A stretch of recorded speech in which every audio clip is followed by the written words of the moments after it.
యానాల వెంకటరెడ్డి గారికి స్వాగతం.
సార్ వస్తారు నెంబర్ గుర్తు చెప్పండి.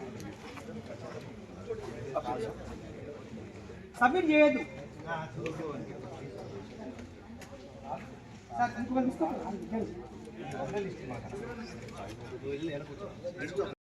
మనం ఏర్పాటు చేసుకున్న ఈ కార్యక్రమానికి జాతీయ సైన్స్ దినోత్సవాన్ని పురస్కరించుకొని జిల్లా స్థాయిలో 23 మండలాల నుండి విజేతలైన విద్యార్థులకు మనం ఈరోజు జిల్లా స్థాయి సైన్స్ టాలెంట్ టెస్ట్ను నిర్వహించుకున్నాము విజయవంతంగా.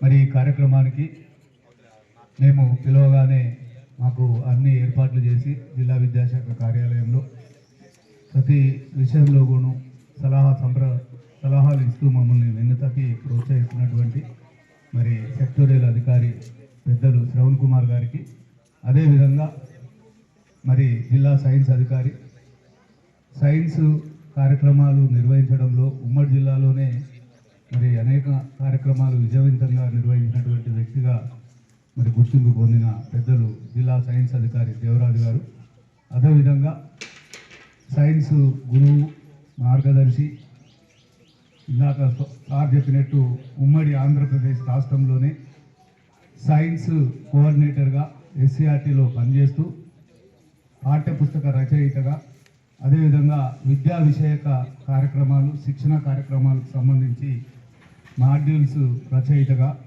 సారు ఉమ్మడి ఆంధ్రప్రదేశ్లోనే ఉపాధ్యాయులందరికీ, ముఖ్యంగా సైన్స్ ఉపాధ్యాయులకి, జిల్లా విద్యాశాఖాధికారులకు కూడా సలహాలు ఇస్తూ విద్యాశాఖలో మరి పలు సంస్కరణలకు కీలకంగా వ్యవహరించినటువంటి వ్యక్తి, మన జిల్లా వాసి కావడం, మన ప్రాంత వాసి కావడం, మనందరికి కూడా మార్గదర్శిగా ఉండడం శ్రీ యానాల వెంకటరెడ్డి గారికి, అదేవిధంగా పదవీ విరమణ చెందినప్పటికి కూడా ఇంకా విద్యా విషయాల్లో చురుకుగా ఉంటూ మరి సలహాలు ఇస్తూ ఇంకా పనిచేయాలనే తపనతోటి ఈ పాఠశాలని తిరిగి ఈ సరస్వతి విద్యానిలయాన్ని పునర్నిర్మాణం చేసి మళ్ళీ మంచి నైతిక విలువలతో కూడిన జాతీయవాదంతో కూడిన విద్యని మన విద్యార్థులకు అందించాలనే ఉద్దేశంతో వెంకరెడ్డి గారు ఈ పాఠశాలని పునర్నిర్మించారు. ఇకపోతే సైన్స్ అంటే చాలా ఇష్టమైన వ్యక్తి సారు.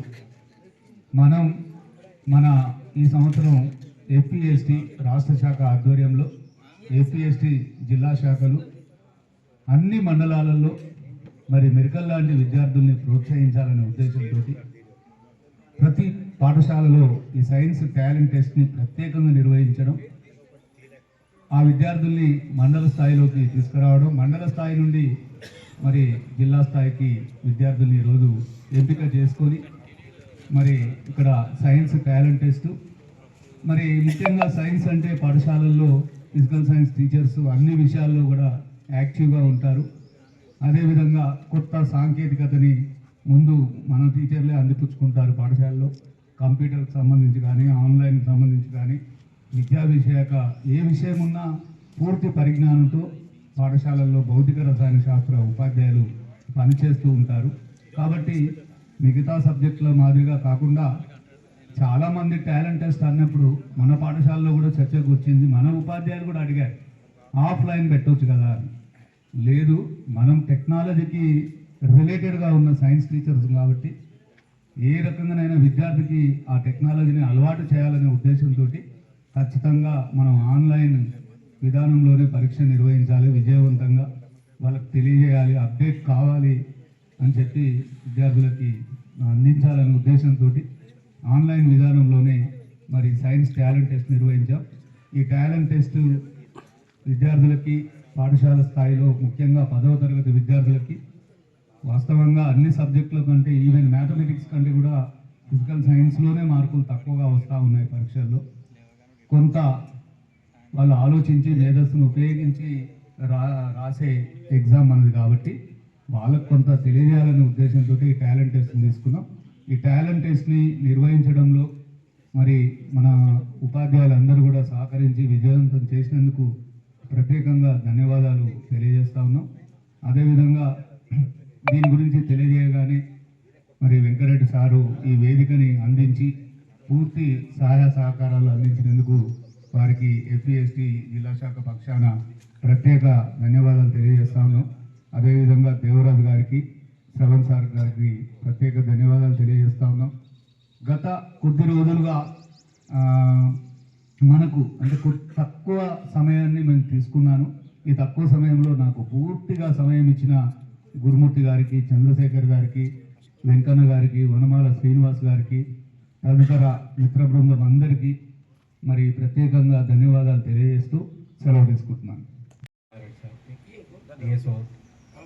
దేవరాజ్ సార్, అదేవిధంగా ఈ యొక్క ఫిజికల్ సైన్స్లో అనేక ప్రోగ్రాంలు రాష్ట్ర స్థాయిలో రిసోర్స్ పర్సన్గా, టెక్స్ట్ బుక్ రైటర్గా ఉన్నటువంటి యానాల వెంకరెడ్డి సార్కి, తమ పాఠశాల విద్యార్థులే విజయం సాధించాలని చక్కటి కోచింగ్ ఇచ్చి తీసుకొచ్చినటువంటి ఫిజికల్ సైన్స్ ఉపాధ్యాయులకి, అదేవిధంగా విద్యార్థులందరికీ కూడా నా యొక్క నమస్కారాలు. ఇక గవర్నమెంట్ పాఠశాల అంటే టాలెంట్ టెస్ట్ అనగానే మరి వాళ్ళకి తక్కువ యాక్సెస్ ఉంటుంది. ప్రైవేట్ పాఠశాల చదువుతున్నారంటే రకరకాల మ్యాథ్స్ ఒలింపియాడ్ అని, సైన్స్ ఒలింపియాడ్ అని రకరకాల టాలెంట్ టెస్ట్ నిర్వహిస్తుంటారు. కానీ మన గవర్నమెంట్ స్కూల్స్లో అలాంటి కొంత అవకాశం లేనటువంటి సందర్భంలో ఈ యొక్క సంవత్సరం అన్ని సబ్జెక్టులు నాకు తెలిసి English, physical science, mathematics, biology, social కూడా అనేక టాలెంట్ టెస్టులు నిర్వహిస్తున్నారు. విగరస్గా అందరూ కూడా యాక్టివ్ అయ్యి మరి ఈ యొక్క సబ్జెక్ట్ ఫోరమ్స్ ఏర్పాటు చేసి విద్యార్థులకు చక్కటి జ్ఞానాన్ని అందించాలనే ఒక మంచి సదుద్దేశంతో ఈ యొక్క ప్రోగ్రామ్స్ జిల్లా వ్యాప్తంగా నిర్వహిస్తున్నారు. దాంట్లో భాగంగా సైన్స్ దినోత్సవం సందర్భంగా ఈ యొక్క టాలెంట్ టెస్ట్ నిర్వహించడం, అది కూడా వినూత్నంగా అంటే బార్కోడ్ స్కాన్ చేసి ఆన్లైన్ మోడ్లో నిర్వహించడం ఇది ఫస్ట్ టైం అనుకుంటాను. మరి ఈ యొక్క టెక్నాలజీ ద్వారా విద్యార్థులను వాళ్ళలో నైపుణ్యాన్ని పెంచాలి, వాళ్ళకు కూడా టెక్నాలజీ రీచ్ కావాలనే మంచి ఆలోచనతోటి మరి యొక్క పేపర్ను చక్కగా సెట్ చేసి మరి ఈ ప్రోగ్రాము సక్సెస్ చేయడం కోసం మరి కింది స్థాయి నుంచి పాఠశాల స్థాయిలో ఉపాధ్యాయులు చాలా కృషి చేశారు. మండల స్థాయిలో, ఇక్కడ జిల్లా స్థాయిలో కృషి చేసినటువంటి ఉపాధ్యాయులందరికీ కూడా ప్రత్యేకమైన అభినందనలు తెలియజేస్తున్నాం. మరి చాలామంది విద్యార్థులు మరి చాలా సుదూర ప్రాంతాల నుంచి 23 మండలాల నుంచి మరి ఈ యొక్క టాలెంట్ టెస్ట్లో పాల్గొనడానికి వచ్చారు. సంతోషం. నేను ఆల్రెడీ మార్నింగే చెప్పాను, పాఠశాల స్థాయిలో, మండల స్థాయిలో మీరు విజేతలు ఏంటంటే నిజంగా విజేతలే.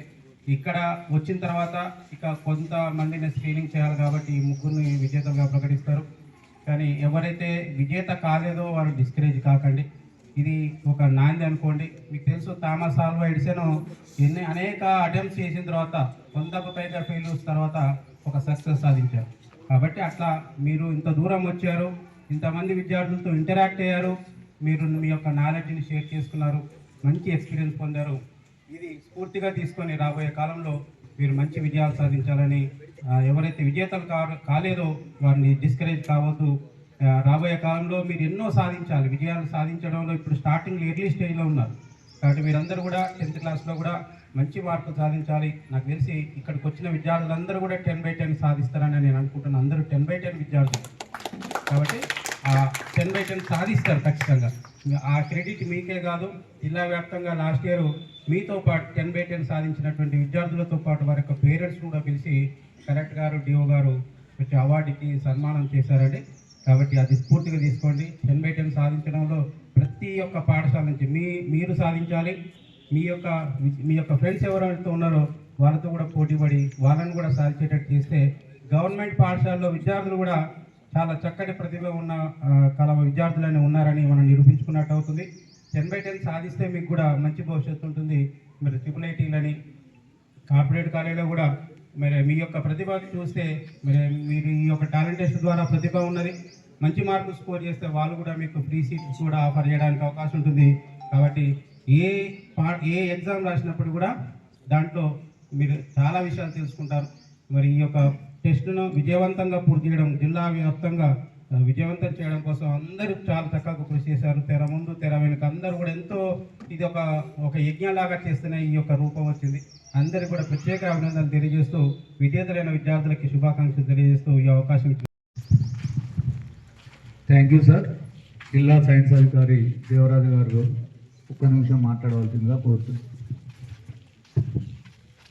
టాలెంట్ టెస్ట్కి ఈ కార్యక్రమానికి సభాధ్యక్షులు రామలింగారెడ్డి గారికి, వేదిక మీద ఉన్నటువంటి సెక్టోరల్ ఆఫీసర్ శ్రవణ్ సార్కి, ఉన్నటువంటి లింగారెడ్డి గారికి, సారు అందరు చెప్తారు కానీ సార్ రిటైర్ అయిన మరి పిల్లల్ని ఫీల్డ్ ట్రిప్ తీసుకెళ్ళడం జరిగింది. రేపు మళ్ళీ 9th, 10th, 11th కూడా పిల్లల్ని ఫీల్డ్ ట్రిప్ తీసుకుపోయే ప్లానింగ్ ఉంది.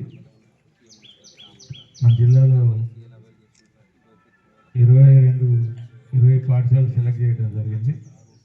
సో అది పక్కన పెడితే ఫస్ట్ ఆఫ్ ఆల్ 23 మండలాల నుంచి వచ్చినటువంటి మీ అందరికీ గట్టిగా ఒకసారి చప్పలు కొట్టుకొని బాలశాస్త్రవేత్తలందరికీ వచ్చిన ఈ విధంగా ఈ పాఠశాల ప్రెమిసెస్ ఇచ్చి స్టేట్ లెవెల్ ఈవెంట్ ఈ విధంగా ఉంటుంది. అలాంటిది మన జిల్లాలో ఇంత చక్కగా నిర్వహిస్తున్నటువంటి ఎఫ్ఈఎస్టీ ఉపాధ్యాయులందరికీ గట్టి చప్పట్లు కొట్టండి. Thank you. సో మీ అందరికీ ఇక్కడికి వచ్చిన వాళ్ళందరూ లెజెండ్సే, ఎవరు కూడా తక్కువేం కాదు. Try to your level best in SSC exams, not only SSC. మీరు ఏ క్లాస్ చదువుతున్నా ఆ క్లాసులో మీరు మంచిగా చదువుకొని మీకు, మీ తల్లిదండ్రులకు, మీకు బోధించే ఉపాధ్యాయులకి మంచి పేరు తీసుకురావాలని మనసారా కోరుకుంటూ, మరి నేను టీబీఎస్ఎఫ్ జిల్లా ప్రెసిడెంట్గా డిఆర్ఎస్ఓగా పనిచేస్తా ఉన్నా. I feel very proud.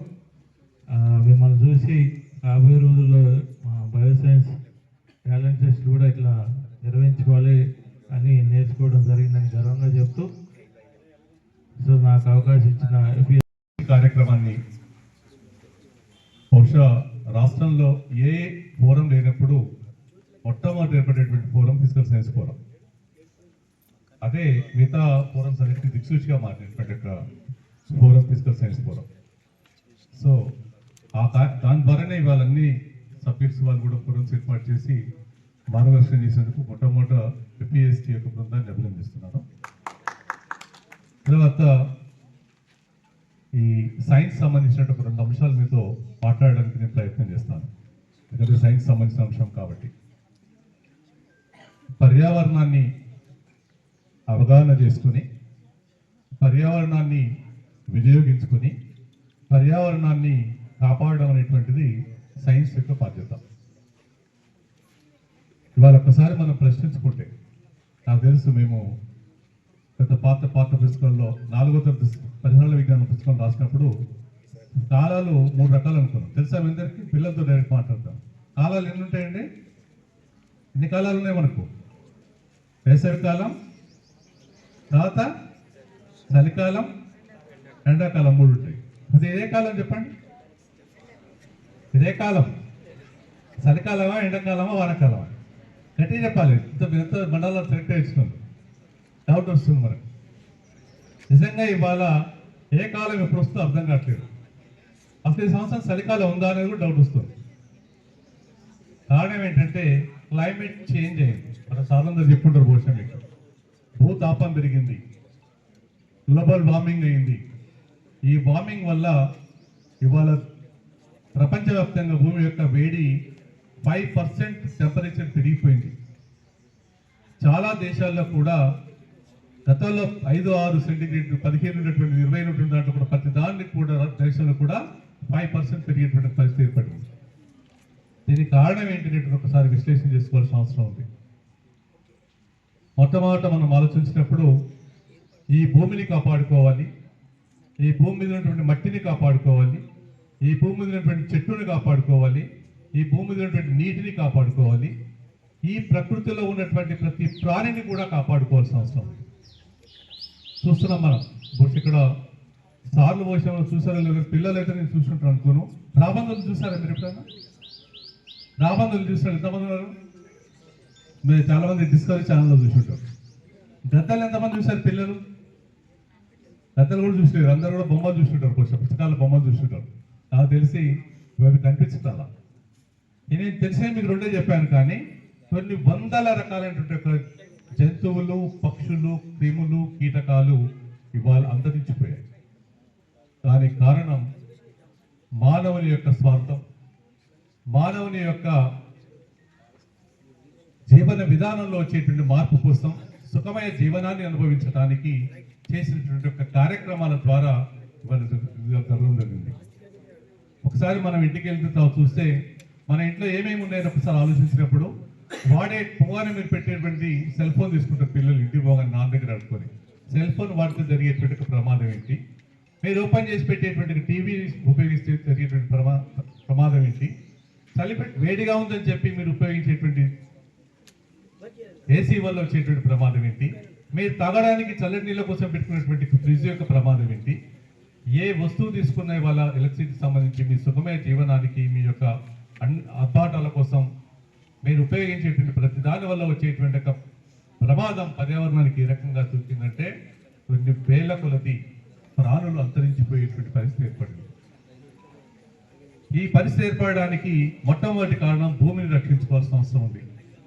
అత్యధిక పంటలు పండించాలనేటువంటి ఒక దుర్బుద్ధితోని, స్వార్థంతోని వివిధ రకాలైనటువంటి పెస్టిసైడ్స్, ఎరువులు విపరీతంగా ఉపయోగించడం ద్వారా ఇవాళ భూమిని మొత్తం కలుషితం చేశాం.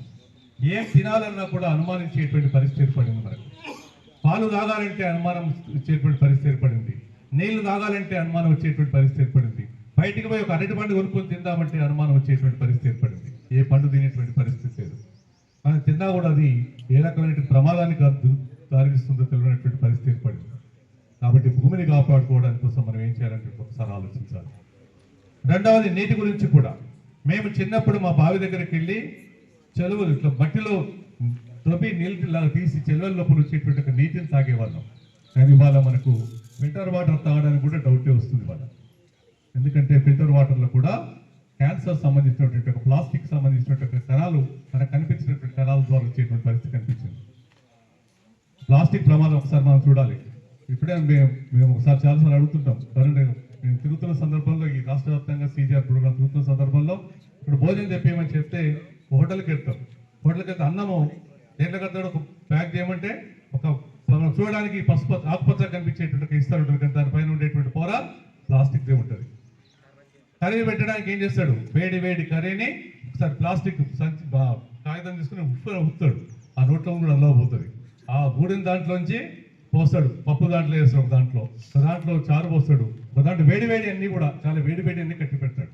మనకు అన్నం తీసుకుంటే అన్ని ఇచ్చేస్తాడు. అవన్నీ ఒక ప్లాస్టిక్ సెంట్లో తీసుకొస్తున్నాం. నిజంగా ఆ వేడికి ఆ ప్లాస్టిక్ కణాలు మన శరీరంలో పోయి ఏ ప్రమాదం గురి చేస్తుంది చూడండి. వాళ్ళు మీరు ఒక్కసారి ఏ ఊర్లోనైనా ఎవరైనా చనిపోయిందంటే ఎందుకు చనిపోయారంటే 3 కారణాలు కనిపిస్తాయి మనకు.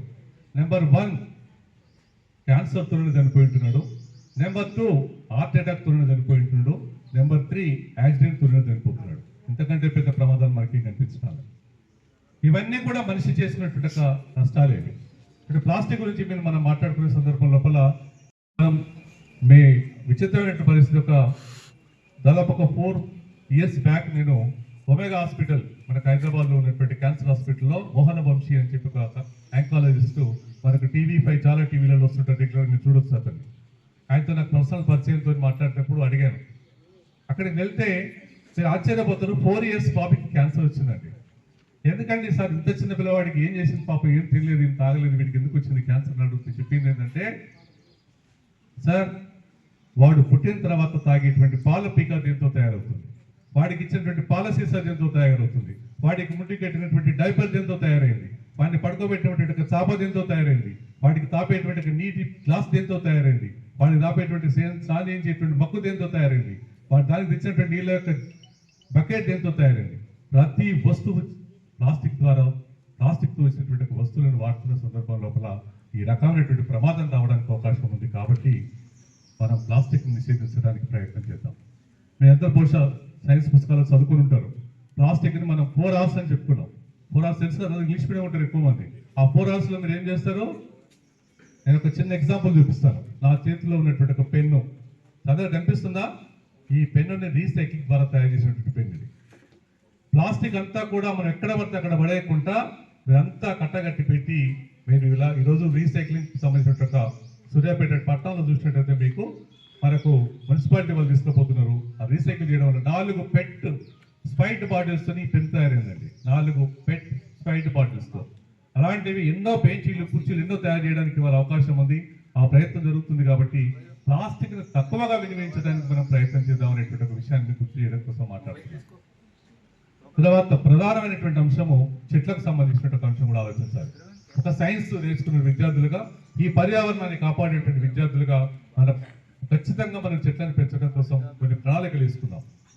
మీ పుట్టినరోజు కానివ్వండి, మీ తల్లిదండ్రుల పుట్టినరోజులు కానివ్వండి, మీ తల్లిదండ్రులకు మ్యారేజ్ డే కానివ్వండి, మీ పాఠశాల ఉపాధ్యాయులకు పుట్టినరోజు కానివ్వండి, ఎలాంటి సంతోషకరమైనటువంటి సందర్భం వచ్చినా ఎక్కడ వీలైతే అక్కడ చెట్టు నాటడానికి ప్రయత్నం చేయండి. చెట్టు నాటిన తర్వాత కరెక్ట్ 1 year తర్వాత మీ పుట్టినరోజు రాదు కనుక మీరు చెట్టు నాటితే కరెక్ట్ 1 year తర్వాత ఏమొస్తుంది? మళ్ళీ మీ పుట్టినరోజు వస్తుంది. మీ పుట్టినరోజుతో పాటు చెట్టు కూడా పుట్టినరోజు చేయడానికి మీరు పూనుకున్నప్పుడు మాత్రమే ఆ చెట్టు పరిరక్షించబడుతుంది. మీ పుట్టినరోజుతో పాటు చెట్టుకు పుట్టినరోజు చేయండి. రక్షాబంధన్ చేస్తుంటాం మనం. రక్షాబంధన్ అంటే ఏం చేస్తాం చెప్పండి? రాఖీ కట్టుకుంటాం, రాఖీ పౌర్ణమి చేసుకుంటాం కదా. అయితే మీరు రాఖీ కట్టేటప్పుడు ఏమనుకుంటారు? నేను నీకు రక్ష, నువ్వు నాకు రక్ష అని మాట్లాడుకుంటారు కదా. ఆ రోజు రక్షాబంధన్ రోజు మీరు వృక్షాబంధన్ చేయండి.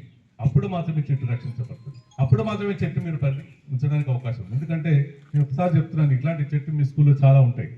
సాయంత్రం పూట మీరు 5:30 తర్వాత మీరు ఒకసారి మీ స్కూల్కి వెళ్ళండి, నిశ్శబ్దంగా వెళ్ళండి, చెట్టు కింద నిలబడి మీరు శబ్దాలు వినండి. కొన్ని వందల కొలది క్రిములు, కీటకాలు, పక్షులు వచ్చి ఆ చెట్టు మీద ఆగుతాయి. అవి వాటికి ఏ స్వార్థం లేదు, వాటికి ఇల్లు లేదు, వాటికి ఏసీ అవసరం లేదు, వాటి ఫ్యాన్ అవసరం లేదు. అవి ప్రశాంతంగా కూర్చుంటాయి. మీరు ఇంటికి పోతే 24 గంటలు టీవీ చూస్తారు, సెల్ ఫోన్ చూస్తారు, వాళ్ళు మనం మాట్లాడుకునేటువంటి పరిస్థితి ఉండదు. కానీ మీరు సాయంత్రం 6 గంటలకు వెళ్తే చెట్టు మీద ఉన్నటువంటి పక్షులు, క్రిములు, కీటకాలు చక్కగా మాట్లాడుకుంటుంటాయి. అవి వాటి శబ్దాలు వింటే ఆనందం కలుగుతారు. నిస్వార్థంగా అవి ఉంటాయన్నట్టు, ఎవరిని హాని కలిగించేటువంటి కావేవి కూడా అవి. అలాంటి వాటి అన్నిటికీ కూడా ఆశ్రయం కల్పిస్తుంది. అలాంటి ఆశ్రయం కల్పించేటువంటి చెట్లు లేకపోతే ఆ జీవులన్నీ కూడా ప్రమాదంలో పడేటువంటి పరిస్థితి. కాబట్టి చెట్టు తప్పనిసరిగా మనం ప్రతి చోట పెంచడానికి ప్రయత్నం చేద్దాం. ప్రతి పాఠశాలలో కూడా చెట్లను పెంచడానికి ప్రయత్నం చేయండి. చెట్లు అనేటువంటి ప్రధానమైన అంశంగా మీరు గుర్తించకపోవడం వల్ల జరిగేటువంటి ప్రమాదం ఏంటంటే, బహుశా ఇక్కడ టీచర్ అందరూ కూడా, నేను చిన్నప్పుడు మాత్రం కోతిని చూడడానికి 5 పైసలు ఇచ్చి సర్కస్ పోయినటువంటి సందర్భం ఉండే, కోతిని చూడడానికి. ఎందుకంటే మాకు అప్పుడు కోతులు కనపడేవి కావు. తర్వాత మా ఊరికి ఎవడైనా కోతులు పట్టుకొని వచ్చి స్కూల్ పోయేటప్పుడు కోతి పట్టుకొని వచ్చి తిప్పుతుంటే ఆమె బడే కొట్టి ఆ కోతమ్మడి దిగేదాన్ని. అంటే అంత ఆసక్తి ఉంది కోతిని చూడాలని. కానీ వాళ్ళ పరిస్థితి ఏంటంటే, కోతులు మీ ఇళ్లలోకి వస్తున్నాయి, మిమ్మల్ని బతకనివ్వడం లేదు, పైన ఆ బయట ఆరబెట్టుకుని ఇవ్వడం లేదు, ఒక పంట వేసుకుని ఇవ్వడం లేదు, ఒక పంట బయట పెట్టడానికి వీల్లేదు.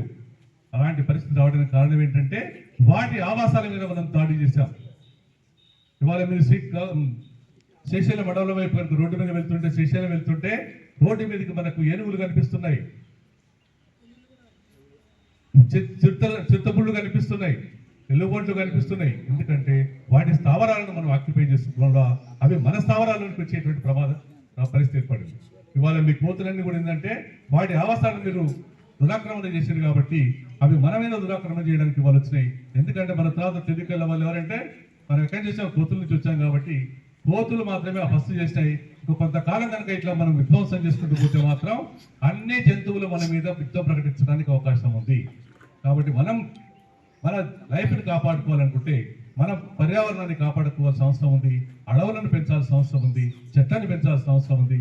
ఆ రకంగా మనం ఈ పర్యావరణాన్ని కాపాడేటువంటి ఒక ప్రమాణం సైన్స్ డే రోజు కానివ్వండి, మీ పుట్టినరోజు రోజు కానీ మీరు తీసుకునేటువంటి ప్రయత్నం చేయాలని చెప్పి కోరుకుంటూ, ఒక సైన్స్ టీచర్స్గా మీ అందరి బాధ్యతగా ప్రతి చైల్డ్కి ఈ అవగాహన కల్పించి పర్యావరణాన్ని పరిరక్షిస్తూ సృష్టిలో ఉన్నటువంటి సృష్టి ఏదైతే ఈ భూమి అనేటువంటిది కానివ్వండి, నీరు అనేటువంటిది కానివ్వండి, గాలి అనేటువంటిది కానివ్వండి, అంతా కూడా మన ఒక్కరి కోసం సృష్టించబడలేదు. ఈ భూమి మీద పుట్టే ప్రతి ప్రాణి కోసం సృష్టించబడింది, ఒక్క మనిషి కోసం మాత్రమే కాదు అనేటువంటి విషయాన్ని పిల్లలందరికీ సమాజానికి తెలియజేసేటువంటి ప్రయత్నం ఈ సైన్స్ డే సందర్భంగా జరగాలని కోరుకుంటూ మీ అందరికీ మనస్ఫూర్తిగా అభినందనలు తెలియజేస్తున్నాను. తర్వాత 2 నిమిషాలు మీతో మాట్లాడాలనుకున్నాను. ఈ పాఠశాల గురించి కూడా 1 నిమిషం చెప్తాను. ఈ పాఠశాల తిరిగి ప్రారంభిస్తే అత్యధిక పేదవాళ్ళకి, మధ్యతరగతి కుటుంబాలకు సంబంధించిన వాళ్ళకి తక్కువ ఫీజుతో ఈ పాఠశాల నిర్వహించడం జరుగుతుంది. గో ప్రాఫిట్ ఆర్గనైజేషన్గా నిర్వహించడం జరుగుతుంది. దీంట్లో మంచి క్వాలిటీ ఎడ్యుకేషన్ అందించడానికి ప్రయత్నం చేస్తున్నాం. పిల్లలని రిక్వెస్ట్ చేయట్లేదు, టీచర్స్ అనేది రిక్వెస్ట్ చేసేది ఏంటంటే, మీకు తెలిసిన మంచి టీచర్స్ ఉంటే మాకు రికమెండ్ చేయండి. మంచి టీచర్కి ఇక్కడ రిక్రూట్మెంట్ చేసుకోలేదు, వారికి మంచి అవకాశం కల్పిస్తాం. ఒక మంచి నాణ్యమైన విధులను అందింపజేసేటువంటి క్రమంలో మీ సహాయ సహకారాలను అందించడం కోసం మాత్రమే ఈ చివరి నిమిషంలో మాట్లాడుతున్నాను. సో ఈ పాఠశాల ఇంకొక అంశం ఏంటంటే, ఇక్కడ టీచర్స్ ఎవరైనా కూడా మీ ఏ యూనియన్ ఉన్నా, ఫోరం మీటింగ్స్ కానివ్వండి, ఎలాంటి మీటింగ్స్ కావాలన్నా కూడా సెలవుల రోజుల్లో కానివ్వండి, ఈవినింగ్ టైమ్స్లో కానివ్వండి, ఈ పాఠశాల ఎప్పుడు మీకు వేదికగా ఉంటుంది. ఎవరైనా దీన్ని వాడుకోవచ్చు అనేటువంటి విషయాన్ని మీకు తెలియజేస్తూ, ఏ ఫోరం వాళ్ళు కానీ విద్యకు సంబంధించినటువంటి ఏ అంశానికి సంబంధించిన ఈ వేదికని మీరు వాడుకోవచ్చు. పూర్తి సహాయ సహకారాలు నా నెంబర్కి ఒక్కసారి ఫోన్ చేస్తే 100% మీకు సహాయ సహకారాలు అందిస్తానని చెప్పి తెలియజేస్తూ, ఈ అవకాశం ఇచ్చిన మీ అందరికీ కూడా మరొకసారి ధన్యవాదాలు. దినోత్సవం సందర్భంగా forum of physical science teachers FPST తరఫున జిల్లా స్థాయిలో నిర్వహించుకునేటువంటి కార్యక్రమానికి అతిథులుగా వచ్చేసినటువంటి శ్రవణ్ కుమార్ గారు, యానాల వెంకటరెడ్డి గారు, అదేవిధంగా రామలింగారెడ్డి గారు, మన జిల్లా సైన్స్ అధికారి దేవరాజు గారు, అదేవిధంగా జిల్లా కోఆర్డినేటర్ గురుమూర్తి గారు, మిగతా మన ఫిజికల్ సైన్స్ ఉపాధ్యాయులు, ప్రియమైన విద్యార్థులందరికీ విజ్ఞాన అభినందనలు. నేను స్వతహాగా SA ఫిజికల్ సైన్స్ ZPHS సిరికొండలో పనిచేస్తున్నాను. దాంతోపాటు దశరథ మెమోరియల్ ఫౌండేషన్ అనేటువంటి ఒక ఆర్గనైజేషన్లో జనరల్ సెక్రటరీగా పనిచేస్తున్నాను. అయితే మా ఆర్గనైజేషన్ తరఫున ముఖ్యంగా విద్యార్థులందరికీ ఎక్కువ వీలైనంతగా సహాయం చేయాలనేటువంటి సదుద్దేశంతో ఈ సంస్థని 2003లో స్థాపించడం జరిగింది. అప్పటి నుంచి ఇప్పటివరకు దాదాపుగా 21 సంవత్సరాల నుంచి వేరు కార్యక్రమాలు నిర్వహిస్తున్నాము.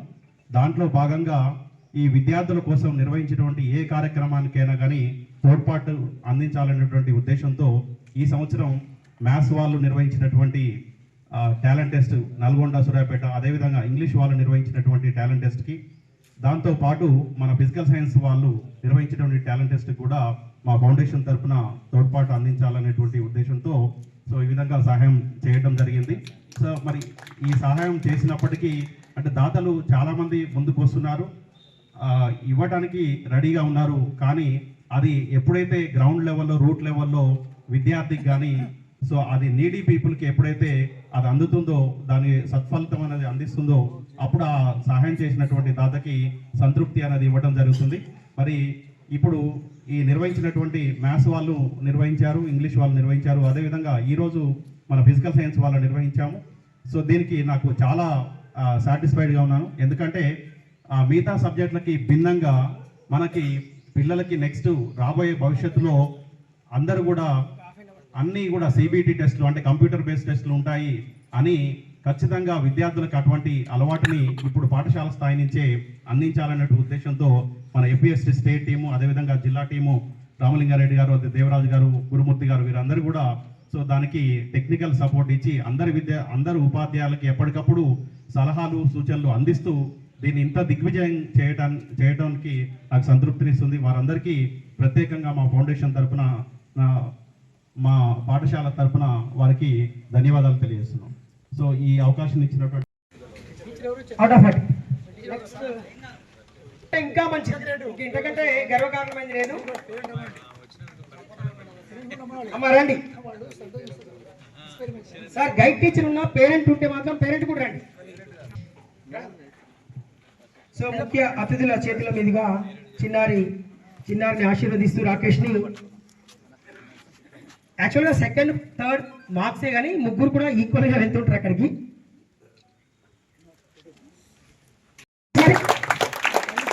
నైస్, ఎందుకంటే మంచి బహుమతి నీకు ఉండదు. T Rekhashri ZPHS Kodad 32 marks along with staff parent Baburama Rekhashri. అట్లా జెడ్పిహెచ్ఎస్ కోదాడ్ బ్యాచ్ మొత్తం ఉంటే ఓకే స్టేట్కి వెళ్తాను సార్. ఆత్మకూడ రండి. SK Ayesha, K Gayatri, SK Sana, Atmakuda guide teacher Vijay Bhai Nutan కదా.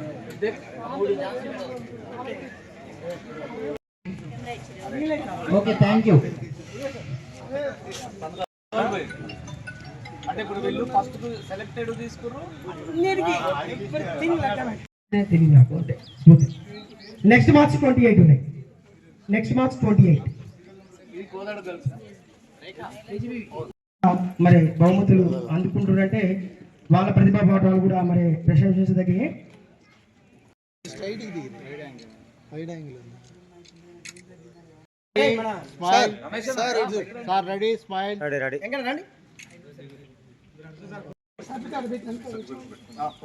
అవి ఏం లేదు, వరుసగా పట్టుకొని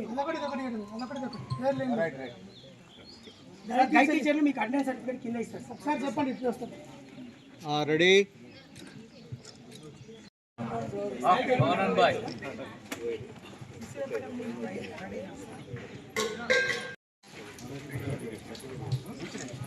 చింతలపాలెం మండలం.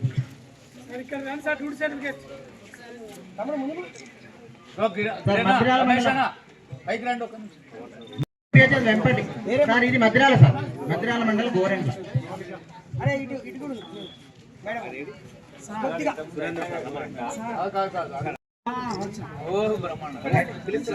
తుంగదుర్తి మండలం అందరూ రెడీగా ఉండండి.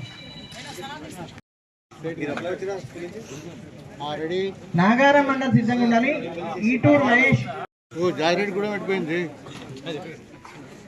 Sarvepalli Sindhu and Shravya ZPHS Sarvepalli.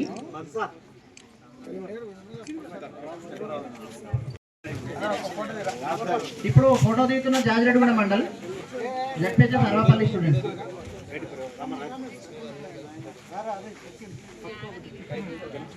Next Anantagiri నుంచి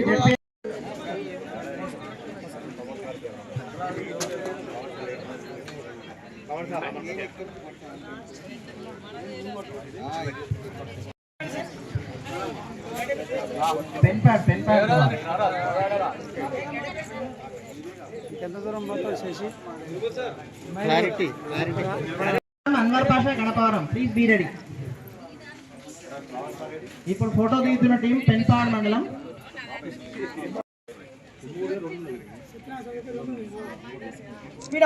కనపడేట్టుండండి.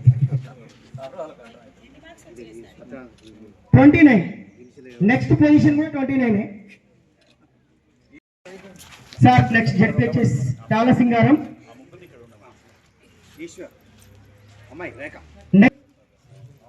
ఎస్ మనీ గోరెంట్ల ఇక్కడ రండి స్టేజ్ దగ్గర.